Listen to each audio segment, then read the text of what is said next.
কে ভাবতে পেরেছিল উত্তরপ্রদেশের কানপুরের গলি থেকে বেরোনো একটি সাধারণ ছেলে নিজের ট্যালেন্টের জাদুতে একদিন কোটি কোটি মন জিতে নেবে। নাম কুলদীপ যাদব। ছোটবেলাতে লোক বলতো বল করে ক্যারিয়ার তৈরি হয় না, কিন্তু কুলদীপ কারোর কথা শোনেনি। ছোট একটা ময়দানে শুরু হওয়া প্রতিভা আজ টিম ইন্ডিয়াতে পৌঁছে যায়, যেখানে তার প্রত্যেকটি বল এক একটি হাতিয়ার। আর তারপরে আসে Asia cup 2025 final match, India versus Pakistan. Stadium হুড়মুড় করে ভরে যায়, প্রত্যেকে অপেক্ষা করছে কখন ম্যাচ শুরু হবে।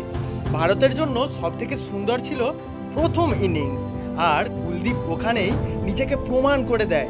শুধু বলই ছোড়েনি, জাদু চালায়। একের পর এক উইকেট পড়তে থাকে, চারটি বড় উইকেট নিয়ে সে ম্যাচের মোড় পাল্টে দেয়। পাকিস্তানের মজবুত ব্যাটিংরা তার স্প্রিংয়ের সামনে দাঁড়াতেই পারেনি। প্রত্যেকটি উইকেটে স্টেডিয়াম ফাটা দর্শকের আওয়াজ। সেদিন সে প্রমাণ করে দেয় ম্যাচ শুধু শেষ ওভারে নয়, প্রথম ইনিংসেও জেতা যায়। আর কুলদীপের এই কাহিনী আমাদের যেটা শেখায়, যদি প্রতিভা থাকে আর স্বপ্ন যদি সত্যিকারের স্বপ্নের মতো দেখা যায়, তাহলে কানপুরের গলি থেকে বেরোনো একটি ছেলেও গোটা বিশ্বের চোখে, গোটা দেশের চোখে হিরো হতে পারে।